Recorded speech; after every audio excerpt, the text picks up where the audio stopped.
Morning. I thank you for being here. I am Hampden District Attorney Anthony Gulluni. I'm joined by Massachusetts State Police Detective Lieutenant Sean Marr, the commander of my office's State Police Detective Unit, Trooper Jeremy Burns, and the director of my office's Community Safety and Outreach Unit, Antonio Simmons, to my right. This press conference has been called to inform the public about the investigation that this office has conducted regarding the information that several juveniles in the town of Southwick engaged in the use of hate speech and race-based bullying on February 9th, 2024. With respect to the facts, on Monday, February 12th, 2024, the juvenile court chief of the Hampden District Attorney's Office was informed by the Southwick Police Department of an incident that occurred involving social media, bullying, and hateful language. The Assistant District Attorney was asked for guidance and provided his input on relevant law and procedure.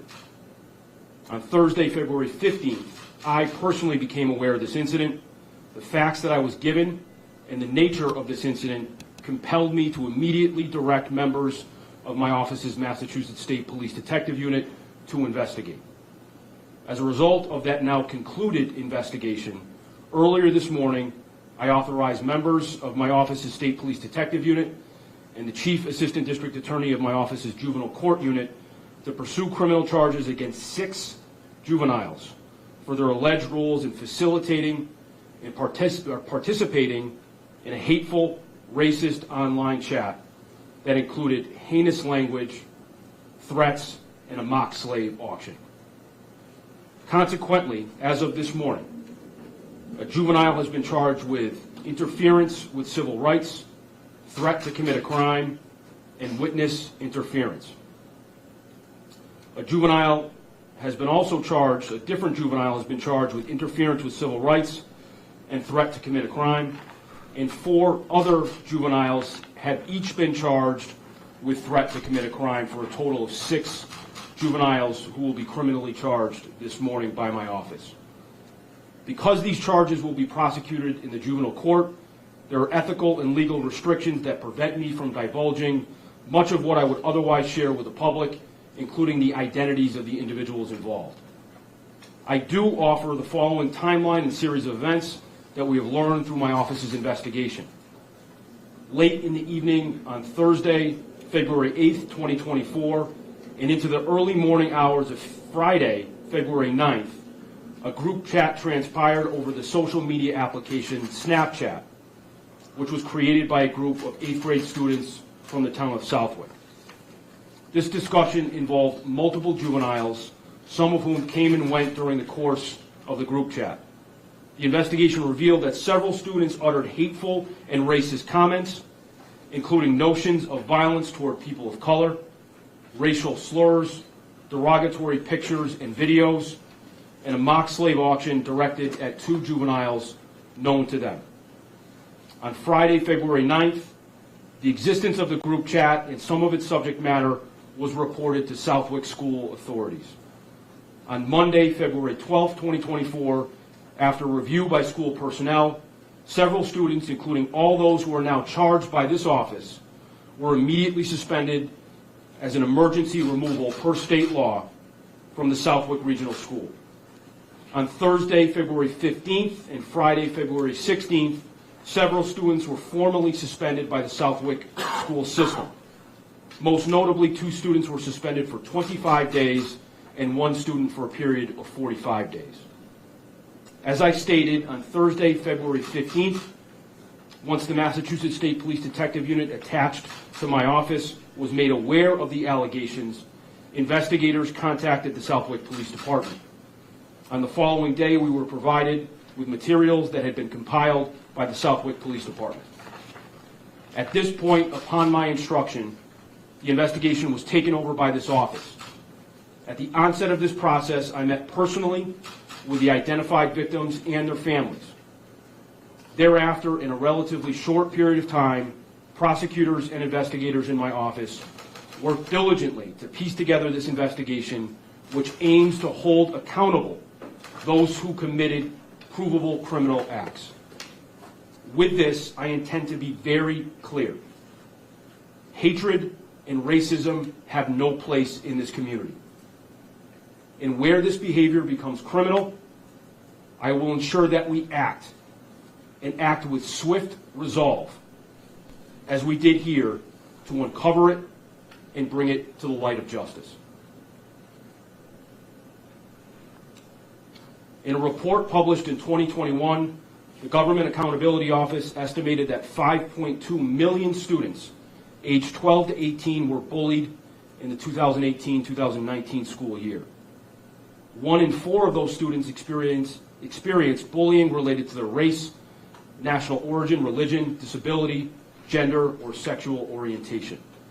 Bullying, especially when it involves race, is an insidious force within a school community and within a community at large.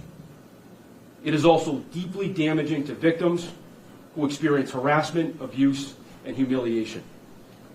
Empirical evidence, including from past events in this very region, show clearly that those who face discrimination, bullying, and harassment are more likely to face mental health issues. They are twice as likely to develop severe psychological distress, and there becomes a greater chance for the most tragic circumstances of self-harm and suicide. There is no question that the alleged behavior in this case of these 6 juveniles is vile, cruel, and contemptible. Seeing it and facing the reality that these thoughts, that this ugliness can exist within middle school students here in this community in 2024 is discouraging, unsettling, and deeply frustrating.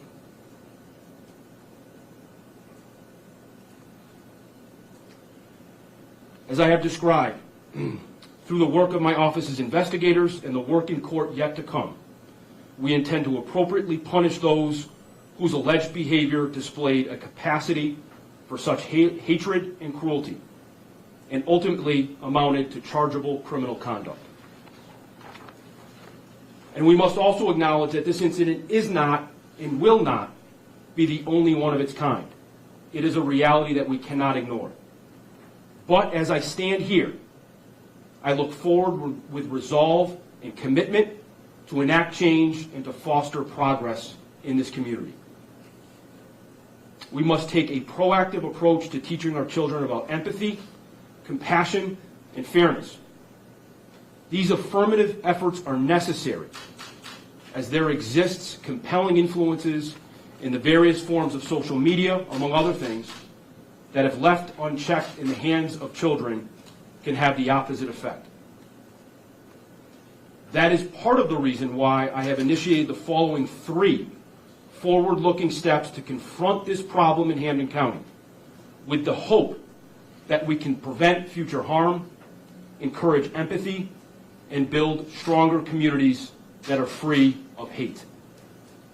Number 1, in the immediate future, my office's Community Safety and Outreach Unit, led by Mr. Simmons, will deliver curriculum around the issue of hate and bullying to the Southwick community.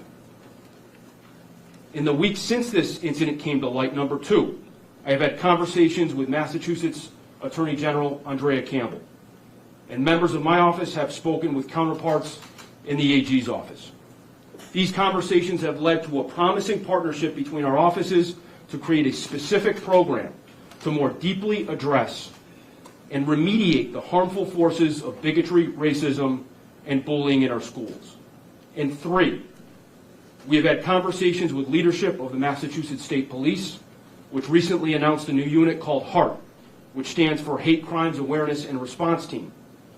We will enlist their support and resources to jointly instruct police departments and school personnel across Western Massachusetts on best practices regarding hate crimes and bullying within schools. While I am optimistic that these initiatives will have a meaningful influence, I implore everyone to take their own steps to fight racism and bullying. We have a responsibility to call out ignorance and hate when we witness it. We have a responsibility to promote tolerance and empathy. And when we accept this duty, we all have a powerful impact on our communities. These acts of kindness and courage can reverberate with equal or greater strength than the very acts of hate for which we are here today. It is my hope that this unequivocal message that hate and bullying will not be tolerated in this county will deter people from similar behavior.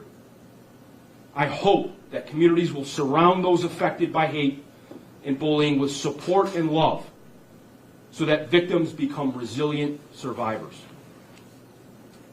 I hope that people who make mistakes and those who witness them will learn from them so as not to repeat them. I hope that our collective efforts to promote empathy, compassion, and tolerance will overcome the forces of apathy, malice, and intolerance. This is not an issue exclusive to a place or to an age group or to a particular race. This is a universal issue that we must face as one unified community. Let's move forward with hope, resiliency, and a commitment to justice. Thank you. I'm happy to take any questions. The kids that were affected, have they gone back to school, or are they learning remotely? My belief is they're still under suspension. No, the kids who were targeted. Oh, I'm sorry. The kids who are targeted, I don't want to speak for them. I've had communication with them and representatives. I don't necessarily want to give a timeline of their return so as to make sure that if they seek confidentiality, they can have it. Mr. Gulluni, how often does your office get involved in cases like this? Is this standard procedure, or is it based on the severity of the allegations? It's a little bit of both.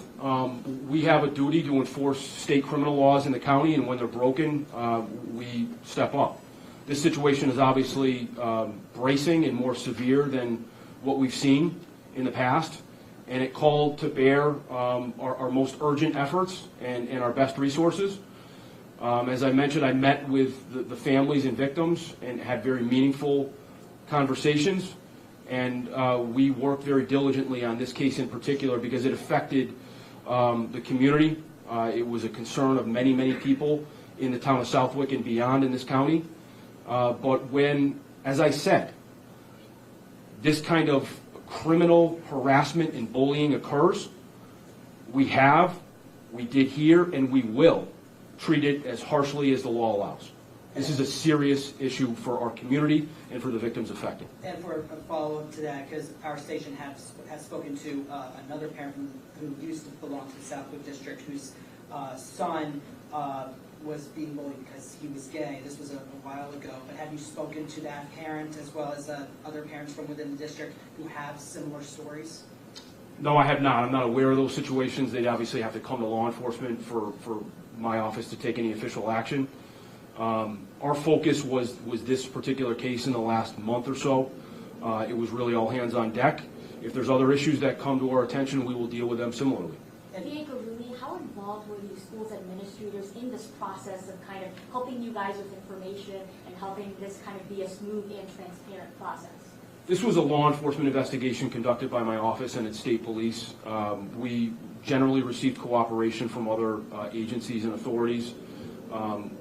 So, we, as I mentioned, received information from the school department, from the police department in Southwick, and we were really in a position to compile our own information as well, including what was given to us, and then make a decision about criminal charges.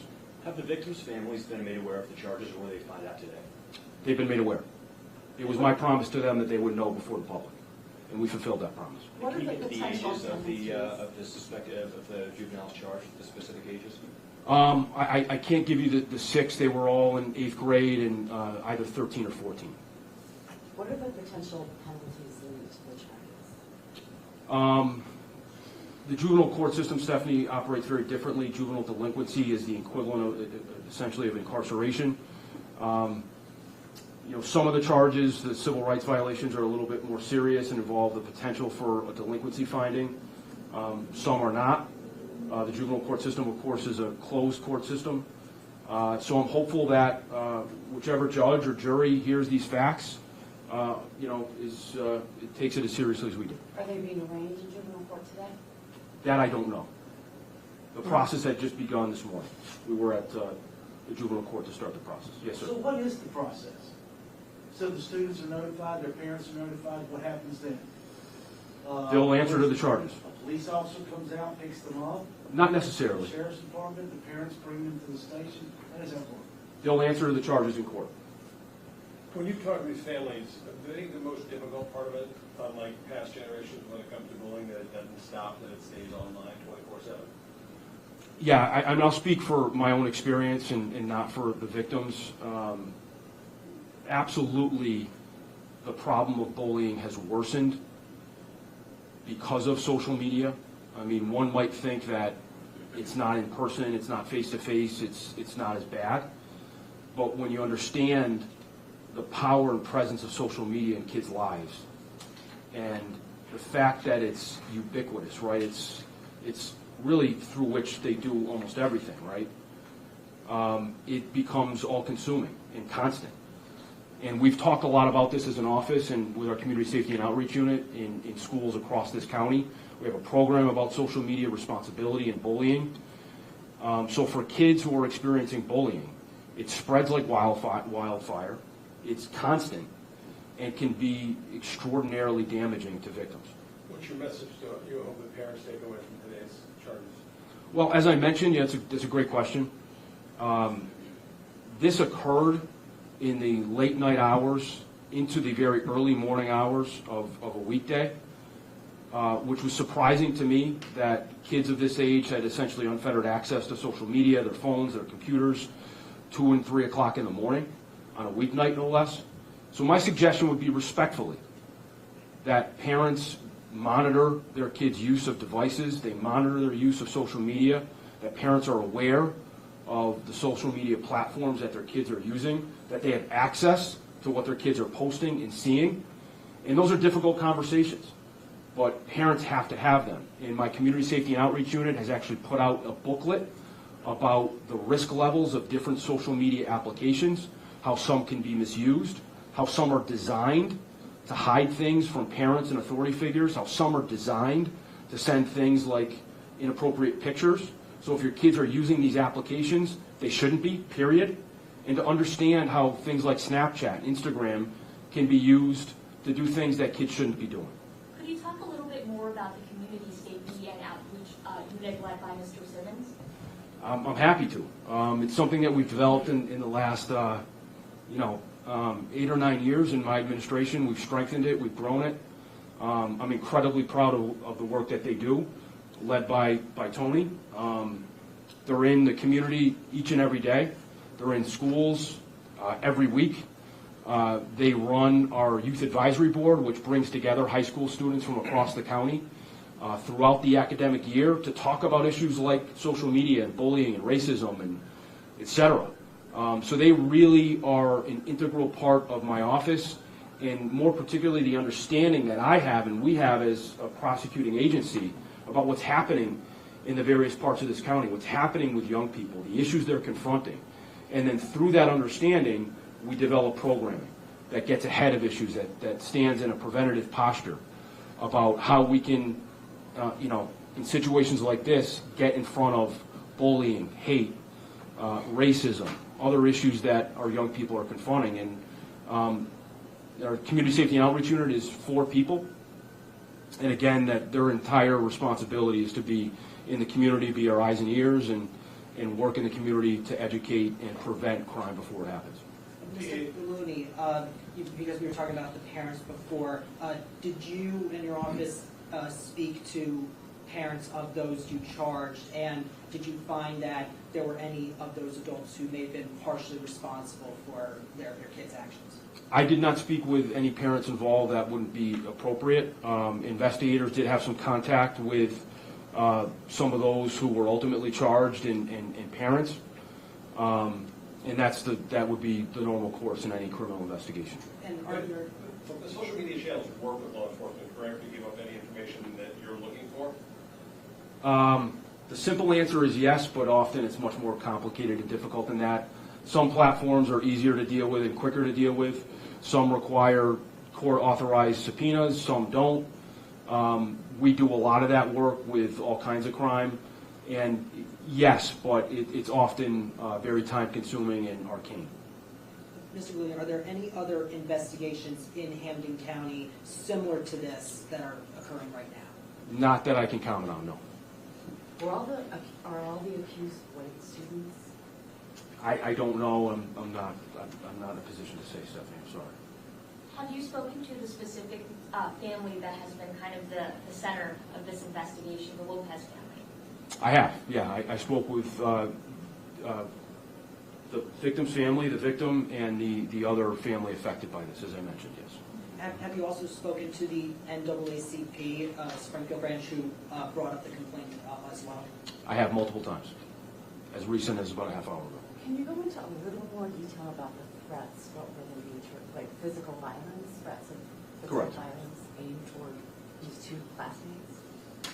Yes.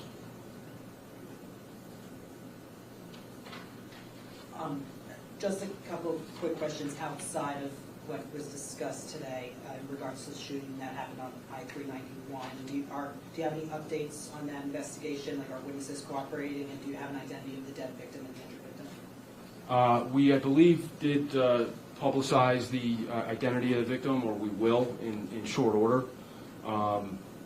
The State Police Detective Unit attached to my office is actively investigating, and there are no updates that I can provide at this juncture. Anything else with regard to this matter? Could you explain what it exactly means, a threat to commit a crime, and specifically interference with civil rights? What exactly falls under that umbrella? A threat can be any actionable statement that indicates someone is going to commit some sort of harm on another person. It's a very broad sort of statute. With interference with civil rights, there's enumerated civil rights in the statute that if one meaningfully interferes with those rights, someone's right to schooling or someone's right to health and so forth, they're sort of broad categories, then a criminal prosecution can commence around those particular things. Are these felonies? Are they notorious felonies? The interference with civil rights, I believe, is a felony. All right. By the way, when it comes to that felony, what could be the maximum penalty for something like that? In the juvenile court, it's delinquency, which would be, depending on the age, it would be served in a DYS facility. It's a very different system than our adult system. Also, do you have an update on the investigation to what happened at SciTech earlier this week? I don't. Very good. Thank you. Thank you. Thank you.